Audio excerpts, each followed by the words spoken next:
Morning. Good morning. બાળકો, આપણે બધા હંમેશા સફળ બનવા માંગીએ છીએ, પણ શું આપણે ક્યારેય આદર્શ બનવાનો વિચાર કર્યો છે ખરો? મેડમ, આદર્શ એટલે શું? એ માત્ર સારા માર્ક્સ લાવવા એ જ? ના બેટા, આદર્શ બનવું એટલે એક એવા વ્યક્તિ બનવું કે જેને જોઈને બીજાને પણ સારું કામ કરવાની પ્રેરણા મળે. તે કોઈ પણ ઉંમરે બની શકે. તમે પણ બની શકો અને તું પણ બની શકો. તો મેડમ, એના માટે આપણે શું કરવું જોઈએ? એના માટે સૌથી પહેલું પગથિયું છે પ્રામાણિકતા. જ્યારે કોઈ આપણને જોતું જ ના હોય ત્યારે પણ આપણે સારું અને સાચું કામ કરીએ તે આદર્શ બનવાનું પહેલું પગથિયું છે. જેમ કે પરીક્ષામાં ચોરી ના કરવી, પોતાની ભૂલ સ્વીકારી લેવી વગેરે. અને મેડમ, બીજા પ્રત્યેની સંવેદના. મેં કાલે જોયું હતું કે એક દાદા એક બાળકને રસ્તો ક્રોસ કરવામાં મદદ કરતા હતા.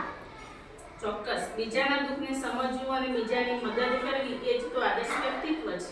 મેડમ, મેં સમજ્યું કે જે પોતાના સમયની કદર કરે છે એ જ આદર્શ બને છે. બિલકુલ સાચું. સમયનું પાલન અને પોતાની જવાબદારીઓ નિષ્ઠાપૂર્વક નિભાવવી એ આપણને ભીડથી અલગ પાડે છે. મેડમ, અમને સમજાવો ને કે આદર્શ બનવા માટે અમારે શું કરવું જોઈએ? આદર્શ બનવા માટે પહેલા તો શિસ્ત. માત્ર યુનિફોર્મ પહેરવાથી શિસ્ત નથી આવી જતું, એના માટે વિચારોમાં પણ શિસ્ત હોવું જોઈએ. સમયનું પાલન કરવું એ પણ આદર્શ બનવાનું પહેલું પગથિયું છે. પછી છે આદર.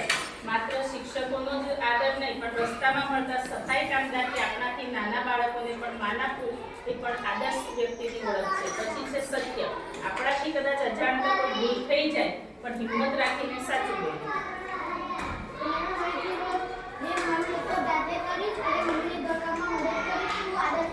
હા, ચોક્કસ. અને મેડમ, હું હવેથી પાણીનો બગાડ નહીં કરું અને છોડને પાણી પાઈશ તો એ આદર્શ છે ને? હા, સાચું આદર્શ છે. ખૂબ સરસ. તો ચાલો નકારાત્મકતા છોડીએ, ચાલો સારી